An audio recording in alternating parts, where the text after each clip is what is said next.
నార్మల్‌గా newborn బేబీస్‌కి 6 months తర్వాత నుంచి కొద్ది కొద్దిగా పన్ను రావడం అనేది స్టార్ట్ అవుతా ఉంటుంది. బేసికల్లీ ఏం జరుగుతుందంటే పనులనేది వస్తున్నప్పుడు ఒక రకమైన ఇరిటేషన్ సెన్సేషన్ ఉంటుందనమాట. వాళ్ళకి ఏదో ఒకటి కొరకాలి అన్న సెన్సేషన్ ఉంటుంది. అలా ఉన్నప్పుడు ఏం చేస్తారు వాళ్ళ పక్కన ఉన్న టాయ్స్ కావచ్చు, ఫింగర్స్ కావచ్చు ఏదైనా కూడా అన్ని నోట్లో పెట్టుకుంటా ఉంటారు.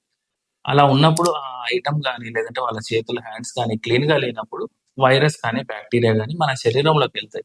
వెళ్ళినప్పుడు మనకు మోషన్స్ రావడం గావచ్చు, జ్వరం రావడం కావచ్చు జరుగుతది. అంతే తప్పితే యాస్ సచ్ ఏదో పనులొస్తున్నాయి కాబట్టి మోషన్స్ కావాలి, లేదా జ్వరం రావాలి అన్నట్టు దానికి దీనికి లింక్ ఏమీ లేదు. అయితే దీన్ని మనం ఎలా ప్రివెంట్ చేయాలి? బేసికల్లీ మనం చుట్టుపక్కల సరౌండింగ్స్ అన్ని హైజీన్‌గా మెయింటైన్ చేసుకోవాలి. బేబీ యొక్క హ్యాండ్స్ కూడా ఎప్పటికప్పుడు వాష్ చేసుకుంటూ ఉండాలి. బేబీ రెగ్యులర్‌గా యూజ్ చేసే టాయ్స్ ఏమన్నా ఉంటే అవి గూడా క్లీన్‌గా ఉంచుకుంటే మనం ఇన్ఫెక్షన్స్ బారిన పడకుండా గూడా కాపాడొచ్చు.